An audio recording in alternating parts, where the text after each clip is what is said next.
hit the track like Max, yeah. Hit the track like Max, hit the track like Max, yeah. Hit the track like Max, ay, hit the track like Max, yeah.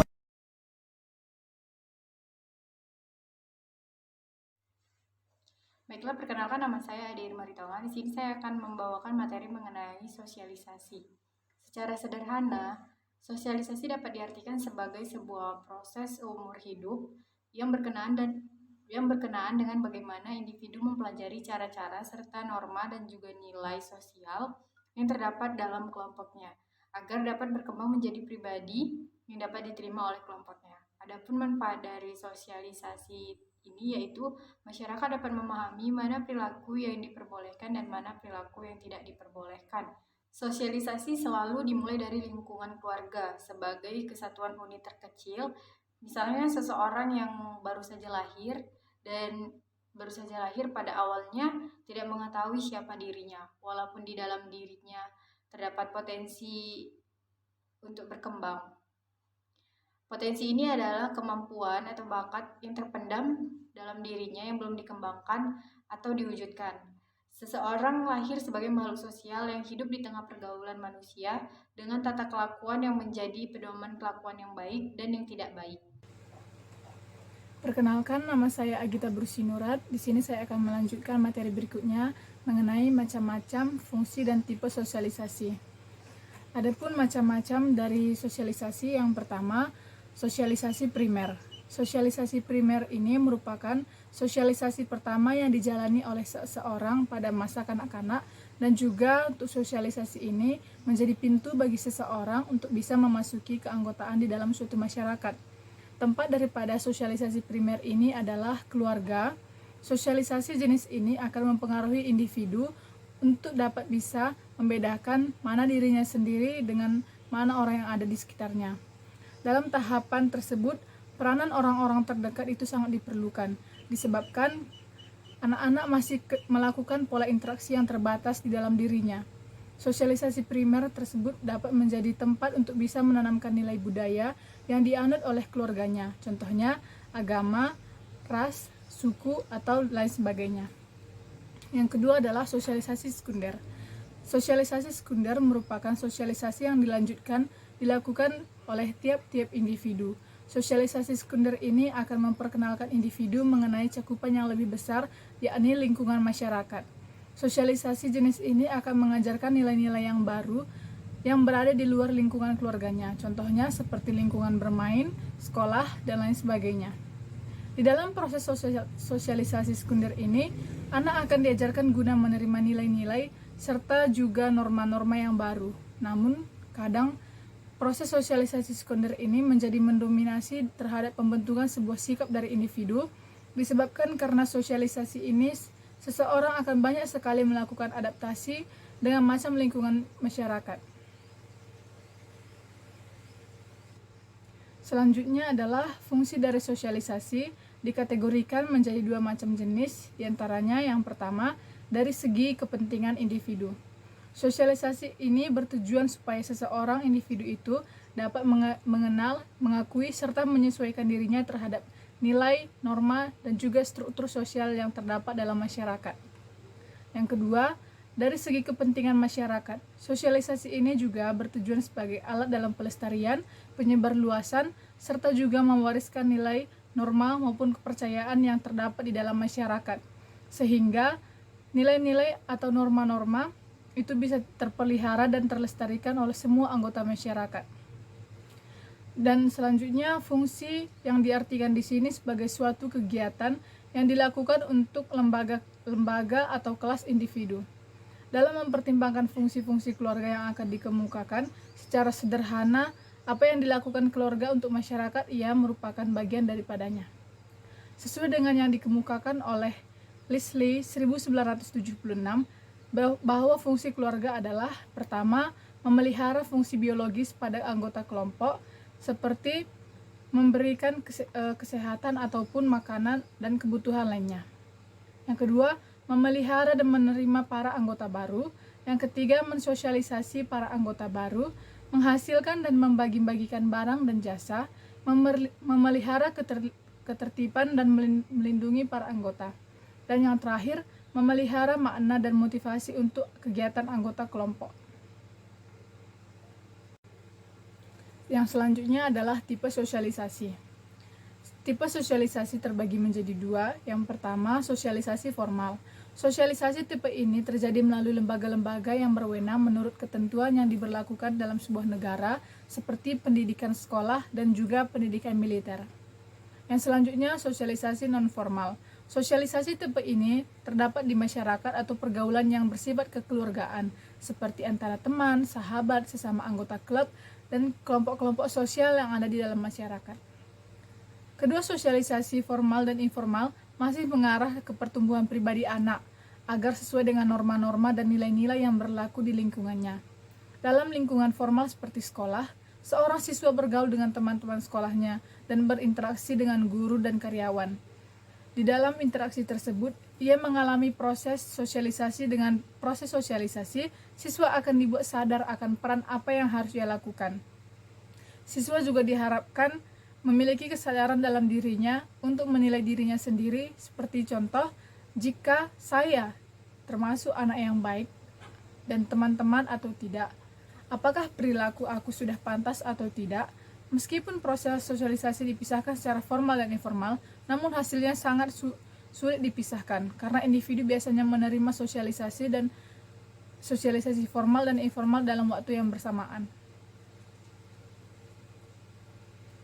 Perkenalkan, nama saya Diah Lola Pitaloka. Di sini saya akan melanjutkan materi selanjutnya yang berjudul Pola dan Proses Sosialisasi dan Agen Sosialisasi. Yang pertama akan saya jelaskan yaitu pola dan proses sosialisasi, di mana sosiologi dibagi menjadi dua pola sosialisasi. Yang pertama ada sosialisasi represif, di mana sosialisasi ini menekankan hukuman terhadap kesalahan. Fitur lain dari sosialisasi represif adalah penekanan pada penggunaan materi dalam hukuman dan ganjaran. Penekanan pada kepatuhan dari anak-anak dan orang tuanya. Penekanan pada komunikasi satu arah, nonverbal dan berisi perintah. Penekanan terletak pada sosialisasi orang tua dan keinginan orang tua dan peran keluarga sebagai significant other. Yang kedua ada sosialisasi partisipasif, di mana sosialisasi ini adalah pola di mana anak berperilaku baik dihargai pada saat itu. Selain itu, hukuman dan imbalan bersifat simbolik. Dalam proses sosialisasi, anak diberikan kebebasan. Penekanan ditempatkan pada interaksi verbal dan sosialisasi komunikasi pusat anak-anak dan kebutuhan anak-anak, keluarga menjadi lebih umum. Materi selanjutnya yang akan saya jelaskan yaitu agen sosialisasi, di mana agen sosialisasi adalah pihak yang melaksanakan dan melakukan sosialisasi. Yang pertama ada keluarga atau pendidikan informal. Bagi keluarga inti, agen sosialisasi meliputi ayah, ibu, saudara kandung, dan saudara tiri yang belum menikah dan tinggal secara bersama-sama di dalam satu rumah. Sedangkan pada masyarakat yang menganut sistem kekerabatan diperluas, agen sosialisasinya menjadi lebih luas karena dalam satu rumah dapat saja terdiri atas beberapa keluarga yang meliputi kakek, nenek, paman, bibi, di samping anggota keluarga inti. Menurut Jared, peranan para agen sosialisasi dalam sistem keluarga pada tahap awal sangat besar karena anak sepenuhnya berada dengan lingkungan keluarganya, terutama orang tuanya sendiri.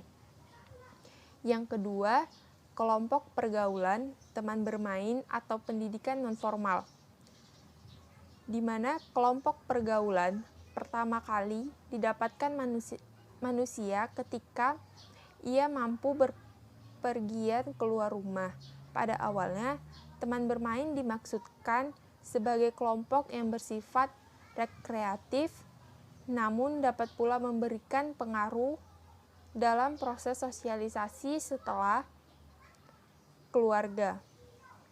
Puncak pengaruh teman bermain adalah pada masa remaja. kelompok bermain lebih banyak berperan dalam membentuk kepribadian seorang individu itu. Berbeda dengan proses sosialisasi dalam keluarga yang melibatkan hubungan tidak sederajat, yaitu berbeda usia, pengalaman, dan peranan. Sosialisasi dalam kelompok dilakukan dengan cara mempelajari pola interaksi dengan orang-orang sederajat pada dirinya. Yang ketiga ada lingkungan sekolah atau pendidikan formal. Menurut Drapen, dalam lembaga pendidikan formal, seseorang diajarkan untuk belajar membaca, menulis, dan berhitung.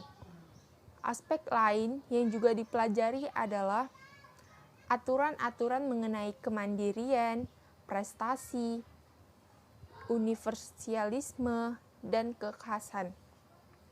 Yang keempat ada media massa, di mana media massa merupakan salah satu agen sosialisasi yang paling berpengaruh.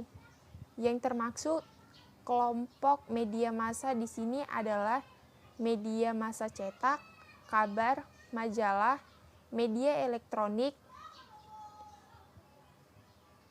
Besarnya pengaruh media sangat tergantung pada kualitas dan frekuensi pesan yang disampaikan.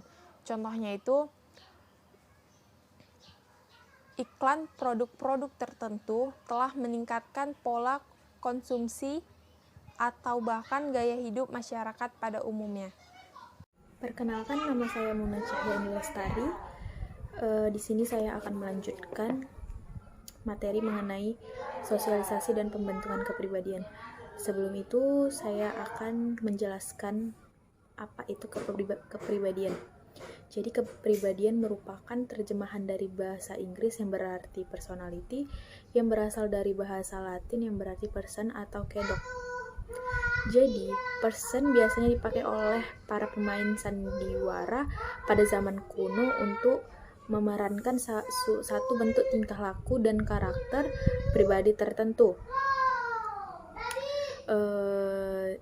Adapun pendapat dari ahli sosiologi yang bernama Theodore mengatakan bahwa kepribadian ialah organisasi sikap-sikap yang dimiliki seseorang sebagai latar belakang terhadap perilaku. Kemudian kepribadian merupakan organisasi dari faktor-faktor biologis, psikologis, dan sosial, yang unsur-unsurnya ada 3. Yang pertama, pengetahuan, di mana pengetahuan ini merupakan unsur yang mengisi pikiran-pikiran seseorang yang sadar. Yang kedua, ada perasaan. Kecuali pengetahuan, alam kesadaran manusia juga mengandung berbagai macam perasaan. Yang ketiga, ada dorongan. Dorongan naluri atau disebut dengan drive, di mana naluri ini merupakan perasaan dalam diri individu yang bukan ditimbulkan oleh pengaruh pengetahuannya. Selanjutnya, ada pun faktor-faktor yang berpengaruh dalam pembentukan kepribadian. Ada 5 faktor. Yang pertama ada warisan biologis, yang kedua ada lingkungan fisik atau alam, yang ketiga faktor lingkungan kultural, yang keempat ada pengalaman kelompok atau lingkungan sosial, yang kelima pengalaman unik. Selanjutnya, saya akan menjelaskan materi mengenai pengaruh lingkungan keluarga terhadap terbentuknya kepribadian anak. Jadi, keluarga memiliki peran yang sangat penting dalam upaya mengembangkan pribadi anak. F.G. Brown mengatakan bahwa ditinjau dari sudut pandang sosiologi, keluarga dapat diartikan 2 macam, yaitu dalam artian luas, keluarga meliputi semua pihak yang berhubungan darah atau keturunan dibandingkan dengan klan atau marga. Yang kedua dalam arti sempit, di mana meliputi orang tua dan anak. Baiklah, perkenalkan, nama saya Sifida Sarininggolan. Di sini saya akan melanjutkan pembahasan mengenai kendala-kendala sosialisasi. Dalam proses sosialisasi bisa jadi kendala atau hambatan. Hal ini karena yang pertama, terjadinya kesulitan komunikasi. Dan yang kedua, adanya pola kelakuan yang berbeda-beda atau bertentangan. Setiap individu harus berusaha menyesuaikan diri dengan semaksimal mungkin dengan tuntutan lingkungannya, sebab kegagalan dalam proses sosialisasi menyebabkan gangguan kejiwaan. Kesulitan-kesulitan yang dihadapi individu dalam masyarakat dapat timbul sebagai akibat modernisasi, industrialisasi, teknologi maju, dan lain sebagainya. Maka, pandai-pandailah untuk menanggapi hal-hal tersebut dengan penuh kebijaksanaan, sehingga kehidupan sosial kita dapat seirama dengan kondisi dan tuntutan masyarakat. Secara sederhana, sosialisasi yang sukses adalah bila disertai dengan toleransi yang tulus atau hidup yang berdampingan secara damai melalui jiwa bertepa diri atau tepas selira, disiplin, dan patuh terhadap norma-norma masyarakat, saling hormat menghormati, dan harga menghargai. Terima kasih.